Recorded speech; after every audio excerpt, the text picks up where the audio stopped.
Hola, buen día. Con este video estamos abriendo o inaugurando la segunda parte del cuatrimestre de Introducción a la Literatura 2020. Dejamos momentáneamente atrás, porque lo vamos a estar retomando todo el tiempo, los conceptos teóricos provenientes de Shklovsky, de Mukarovsky, de Tiniano, de Todorov, de Aristóteles, en relación a, podríamos decir, un glosario teórico como para empezar a manejarnos con algunas cuestiones literarias. Toda esta segunda parte de la materia, en donde nos vamos a abocar y a ahondar mucho más en la literatura propiamente dicha, más allá de la teoría y siempre incluyendo la teoría, está relacionado con algo que se denomina periodización. La periodización es un ejercicio de orden intelectual que consiste en parcializar en un orden cronológico, en una línea cronológica, diferentes momentos de la historia cultural, social, religiosa,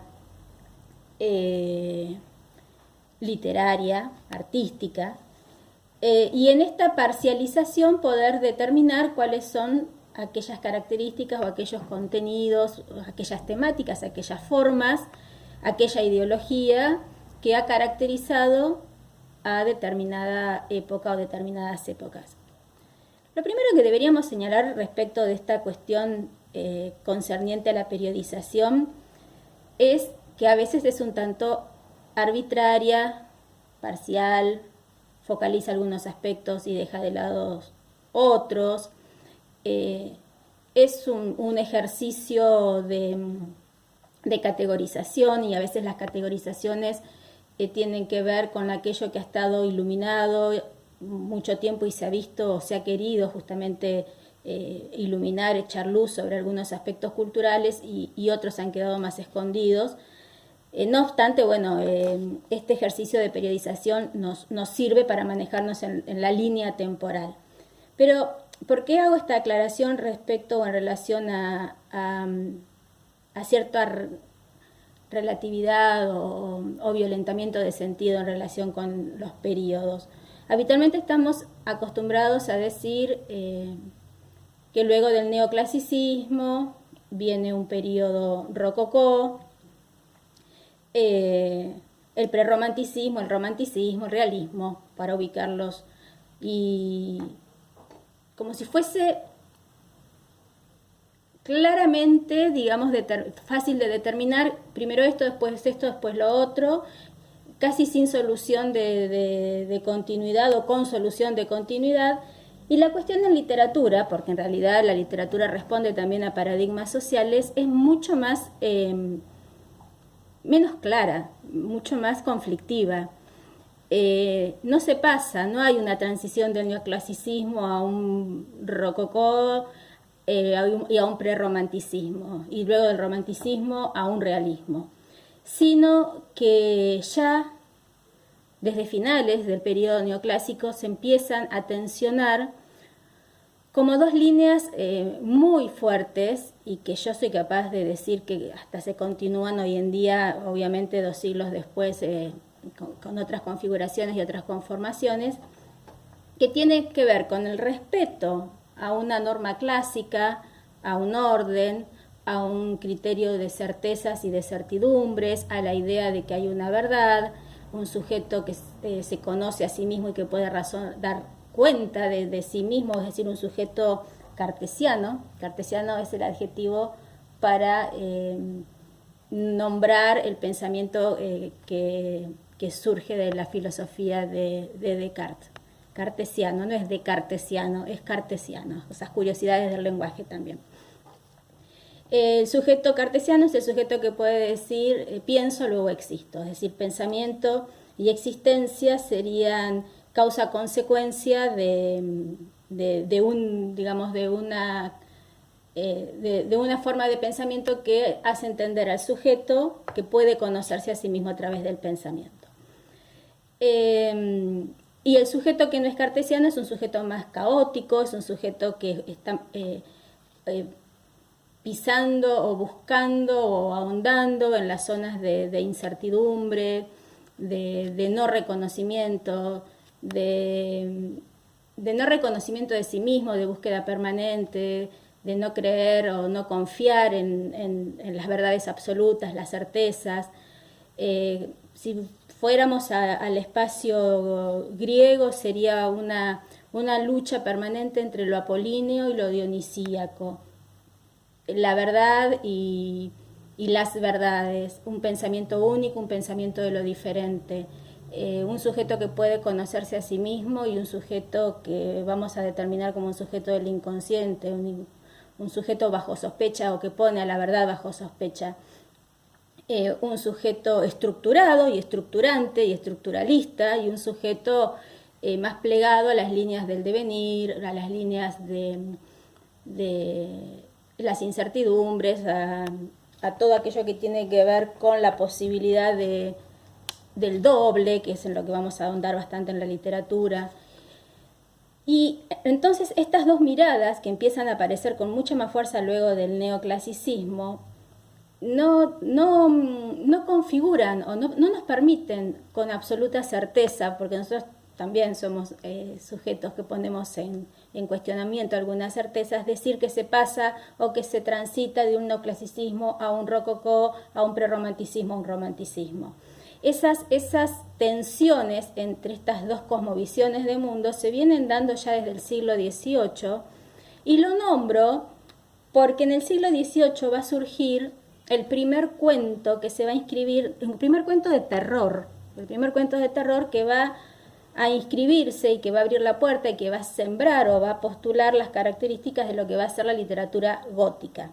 Nosotros no hablamos de un periodo gótico en literatura, sino de literatura gótica. ¿Por qué? Porque el periodo gótico se corresponde con la arquitectura, que es un tipo de arquitectura medieval, mientras que el gótico en literatura va a comenzar en el siglo XVIII y va a ser absorbido por lo que entendemos por romanticismo, por una de las corrientes o por una de las estéticas románticas, porque el romanticismo es ciertamente un movimiento, y entendiendo por movimiento la confluencia de miradas, cosmovisiones, discursividades, géneros, estéticas, dentro de algo que ha caracterizado al romanticismo, que ha sido la libertad de creación.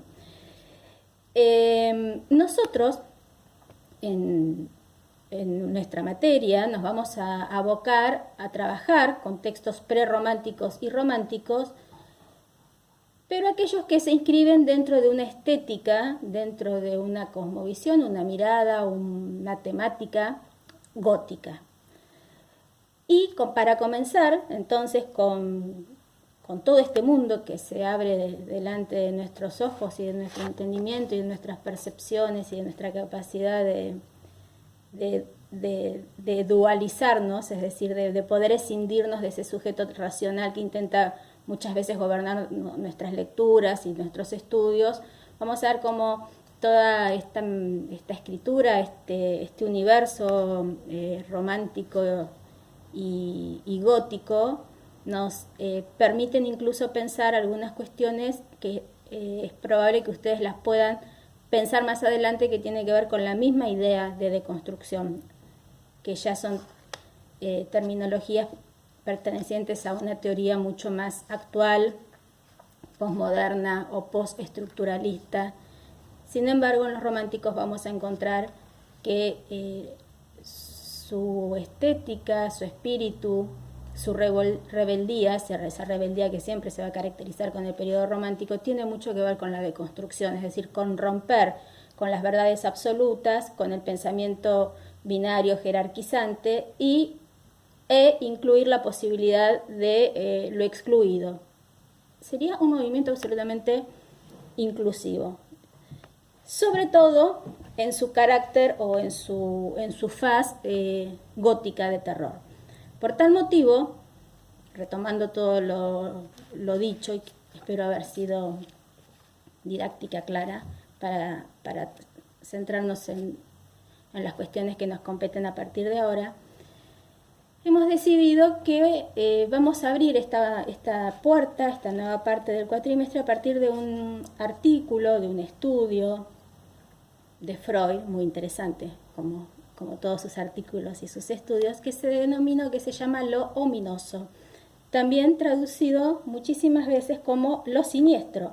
Esto sucede, bueno, porque del alemán al español no hay una transposición, como de ningún idioma, ningún otro idioma, una transposición directa. Entonces, lo ominoso o lo siniestro, que son términos, conceptos, palabras que utilizamos a diario y tendríamos que revisar, no porque esté mal como las usamos, sino para ver en qué sentido utilizamos nosotros esos términos, esas palabras y cuánto tienen de contacto, de similitud, de acercamiento a aquello que en 1919 postuló Freud como un concepto que alude a una sensación o a un sentimiento, porque lo ominoso no es un concepto, es un concepto, sí, pero es un concepto que refiere a algo que se experimenta como un sentimiento o una sensación, como si habláramos del amor, del odio, de la envidia. Bueno, el sentimiento o la sensación de lo ominoso, que es un concepto, un sentimiento, una sensación ligada a aquello que nos provoca terror. Justamente como se trata de una conceptualización, de un estudio en relación con aquello que nos provoca miedo, que nos provoca terror, que nos provoca angustia, para nosotros es muy importante a la hora de acercarnos a la literatura gótica, a la literatura de terror en general, incluso a la literatura de terror actual. Pienso en Mariana Enríquez, Mariana Domínguez es una compañera de letras, una amiga. En Mariana Enríquez, en Las cosas que perdimos en el fuego, la crítica o el periodismo la ha nominado o la ha categorizado con el rótulo de realismo gótico. Y estoy totalmente de acuerdo que con lo de Enríquez es un realismo gótico. Da miedo, provoca angustia, es una sensación, un sentimiento ominoso. ¿Qué es lo que sucede con la obra de Freud? Freud fundamentalmente elaborará toda la teoría freudiana, toda la teoría psicoanalítica, toda la teoría del psicoanálisis a partir, por supuesto, de sus pacientes, de su práctica clínica, pero también de la literatura. Es decir, gran fuente de los planteos, análisis y teoría freudiana están basados en la literatura. Esa es la relación más interesante o primordial o originaria que tienen el psicoanálisis y la literatura. Hay una relación muy estrecha entre psicoanálisis y literatura.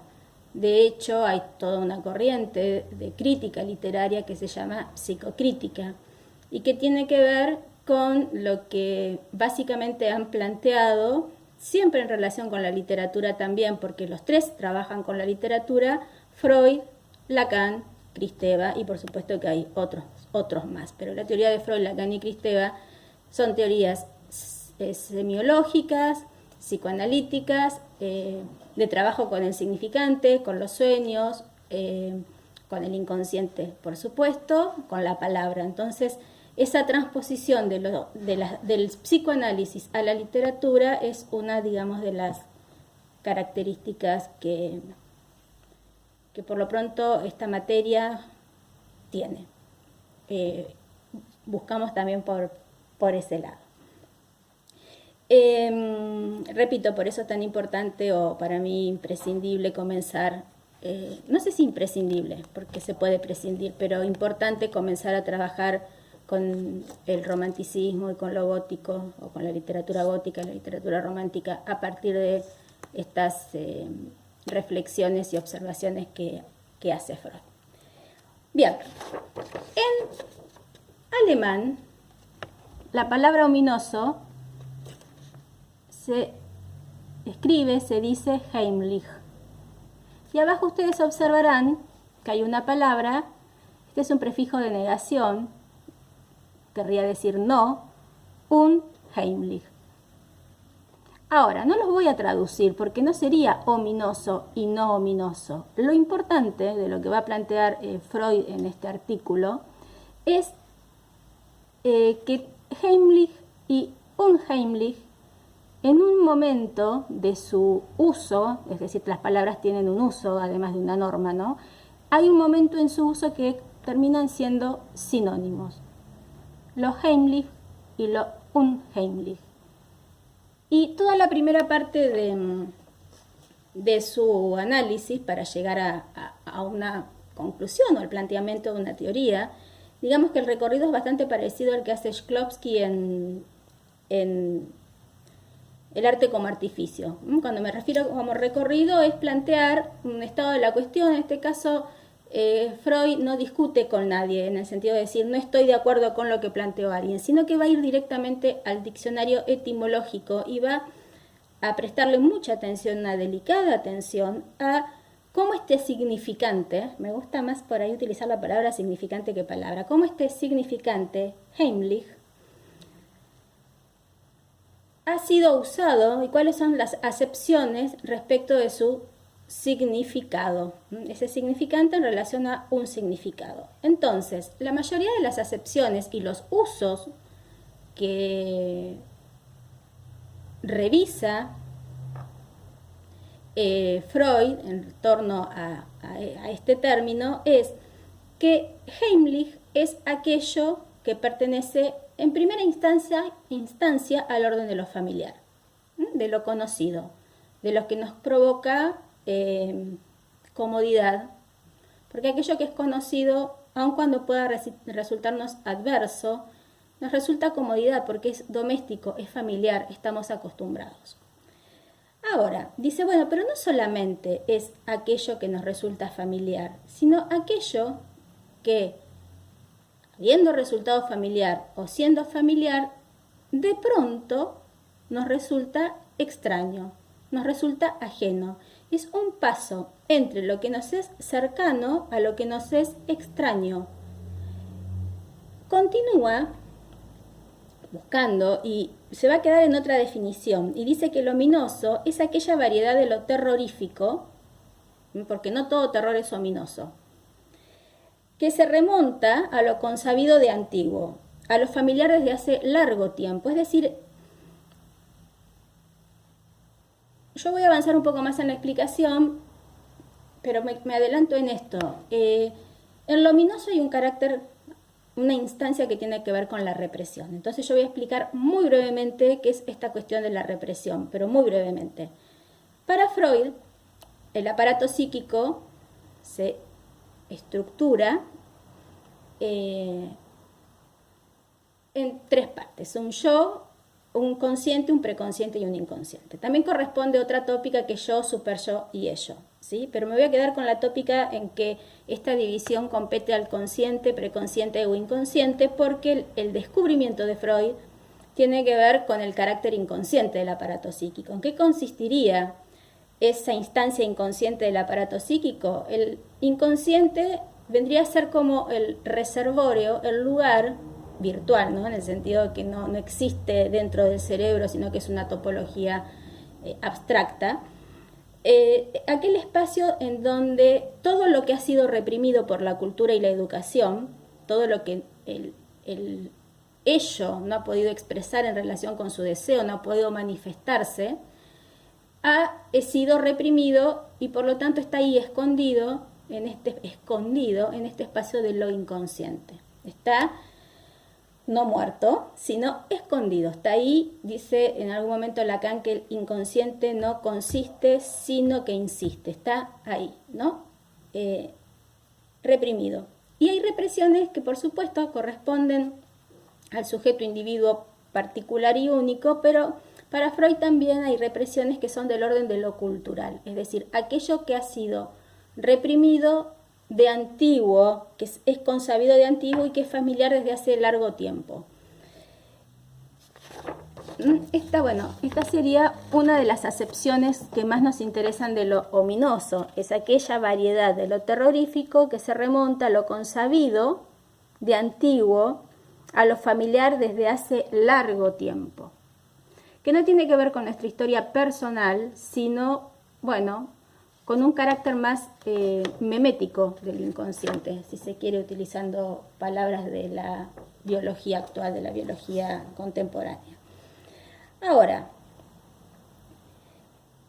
siguiendo con esta, digamos, esta evaluación del uso del término Heimlich, hay un momento en que Freud se encuentra que el término o el significante unheimlich se está utilizando en el mismo sentido, es decir, otorgándole el mismo significado que Heimlich. Es decir, por eso yo no me atreví al comienzo a decir que esto se trata de lo ominoso y lo no ominoso, o de lo familiar y lo no familiar, aunque por aquí vamos, lo familiar y no familiar. Cuando eso familiar deviene extraño, se convierte en un Heimlich, es decir, lo ominoso. Esto se los acabo de mostrar, me parece también, de la larga lista esta que va haciendo Freud. Lo más interesante para nosotros es que la palabra Heimlich, entre los múltiples matices de su significado, prácticamente sería esto un enunciado conclusivo en la primera parte del artículo, donde él va trabajando con este significante y sus significados atribuidos, o el uso que ha tenido o que tiene, incluso no sé cómo será exactamente en alemán hoy el uso de esta palabra. Entre los múltiples matices de su significado muestra una coincidencia con su opuesto, es decir, Heimlich deviene un Heimlich, deviene en un sentido sin lugar a dudas, sin que todavía hubiese nacido, pero extempore podemos atribuirle ese carácter, en un sentido totalmente deleuziano. En el devenir siempre hay algo del orden de lo creativo y de lo mayoritario a lo minoritario. Entonces este devenir es un devenir deleuziano, vuelvo a repetir extempore porque Freud es anterior a la teoría de Deleuze, muy anterior a la teoría de Deleuze. Heimlich deviene un Heimlich, es decir, los términos en apariencia, bueno, incluso más que en apariencia, porque este prefijo de negación está negando, es como decir conocido, desconocido. Sería como si de pronto descubriéramos que en español conocido y desconocido significan lo mismo. A mí no se me ocurre una palabra en español que tenga este derrotero de significación, ¿sí? Este derrotero donde un significante pueda remitir a dos significados contrarios o que se contradicen. Yo tengo como ejemplo un término que se utiliza en un sentido absolutamente contrario al que figura en el diccionario etimológico principal, y es enervar. Nosotros utilizamos la palabra enervar como algo que nos pone nerviosos, es decir, tal cosa me enerva. Sin embargo, el sentido original del diccionario, aunque supongo que ahora lo debe haber incluido como una acepción justamente que se está usando desde que yo tengo uso de memoria, supongo que antes también, en su sentido literalmente antinómico y contrario, porque el significado, vuelvo a repetir, es amansar, tranquilizar. Pero igualmente no tiene el mismo juego que en alemán tiene este término. Heimlich deviene un Heimlich. Es decir, esta palabra no es unívoca, dice Freud. Quiere decir que significa al mismo tiempo una cosa y su contrario. Es el círculo de lo familiar y agradable, como les había dicho hace unos minutos, pero también el círculo de lo clandestino, lo que se mantiene oculto. Schelling va a decir que un Heimlich es todo aquello que, estando destinado a permanecer en secreto, oculto, ha salido a la luz. Esta es la definición. Hay dos definiciones que a mí me resultan, dos modos de definirlo que a mí me resultan particularmente útiles, incluso para pensar el término. Es lo familiar que deviene extraño, y también esta, es aquello que, estando destinado a permanecer oculto, a permanecer en secreto, sale a la luz. Muchas veces lo que está destinado a permanecer oculto y en secreto también es el tabú. No lo dice en este artículo así Freud, pero lo digo yo. Y no es porque lo diga yo que tenga razón, sino que la literatura muchas veces nos muestra que aquello que estaba destinado a permanecer en secreto es del orden del tabú. Una de las formas que más nos van a interesar para trabajar el carácter de lo ominoso es la figura del doble. La figura del doble, dice también Freud, por eso me parece no solamente tan útil, gran parte de la literatura gótica va a trabajar las cuestiones del doble. Los monstruos, como se entiende, gran parte de los personajes que han sido resultado de la imaginería romántica y gótica, entre los tres más conocidos, Hyde, Drácula y Frankenstein, pero ustedes van a trabajar con otros textos como el de Gautier, La muerta enamorada, y muchos cuentos de Poe como William Wilson. Bueno, el doble, que tiene también carácter de monstruoso, es una de las formaciones, dice Freud, más oriundas, es decir, originarias de las épocas primordiales del alma. Acá tenemos este cartelito. Creo que hasta ahora les voy mostrando todo. Schelling, un Heimlich, es todo lo que estando destinado a permanecer en secreto o oculto ha salido a la luz.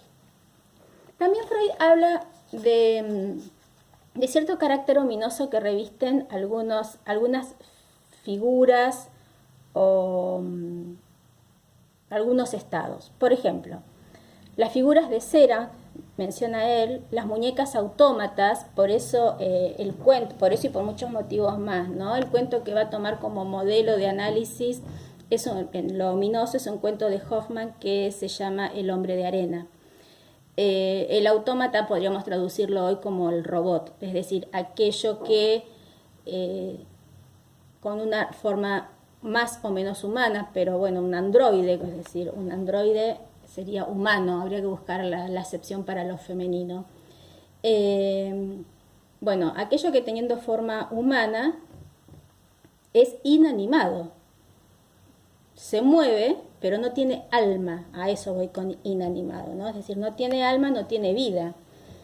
Y también él menciona lo ominoso del ataque epiléptico, es decir, aquello que siendo familiar deviene extraño, desconocido, provoca angustia, provoca miedo.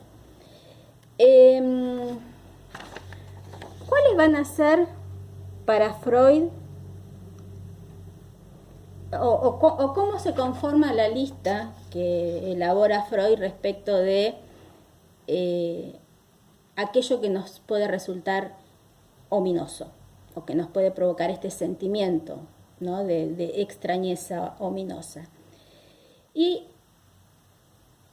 él va a hacer hincapié en algo que se llama, en realidad que tiene que ver con cierta compulsión de repetición, pero es lo que va a asignar su desarrollo y su foco de atención respecto de aquello que nos resulta ominoso, y tiene que ver con el factor de repetición. Es decir, algo, ahora les voy a enumerar, que en su repetición, es decir, en su situación original y única, no provoca ni terror, ni asombro, ni miedo, ni sentimiento terrorífico del ominoso, pero que en su carácter repetitivo sí lo provoca.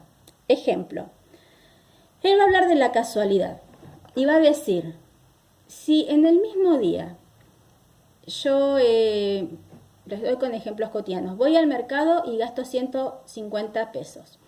Y después me dan una dirección y queda en tal calle al 150. Y ese mismo día sale a la quiniela el 150. Y veo un auto con la patente 150. O viajo y la habitación que me dan es 150. Y sigo con el 150. Es decir, si él lo da con otro ejemplo de otro número y de otras instancias o circunstancias, pero el ejemplo vale como ejemplo. ¿Qué quiere decir esto? La primera vez que veo el 150, nada. La segunda vez que veo el 150, digo, uy, qué casualidad. Tercera, cuarta, quinta, ese factor de repetición empieza a provocar un sentimiento de angustia. Ese es el sentimiento luminoso. La omnipotencia del pensamiento. ¿En qué consiste la omnipotencia del pensamiento? Fácil también. Creer, pensar que si yo, el sujeto, si no quieren que diga yo, si el sujeto tiene un pensamiento, vamos a poner un sujeto medio malo, que diga, ojalá cuando llegues a la esquina te pise un auto. Y la persona llega a la esquina y la pisa un auto. O vamos a poner un sujeto más bueno, ojalá, lo pongo en ojalá porque tiene que ver con el carácter del deseo, la omnipotencia del pensamiento, ¿no? El sujeto, bueno, no se me ocurre. Bueno, cuando el pensamiento elucubra, desea, expresa, manifiesta situaciones e imágenes, y esas imágenes se cumplen, se realizan en un término inmediato, ¿no? Es decir, en un término relativamente breve de tiempo, también genera un sentimiento de ominosidad. Se trasluce ahí esa sorpresa, que no es una sorpresa grata, sino que tiene que ver con el carácter o el sentimiento de lo ominoso. También va a citar, entre otras, el nexo con la muerte, el complejo de castración, el animismo, la magia y el ensalmo. Les puedo dar ejemplos de animismo, magia y ensalmo. Hay muchas películas, sobre todo, que recurren a este efecto del ominoso porque sigue dando resultado y provoca este terror que viene de antiguo. Y es que los objetos inanimados puedan cobrar vida. Pienso, por ejemplo, en tantas películas hechas con payasos. Retomo algo dicho anteriormente que tiene que ver con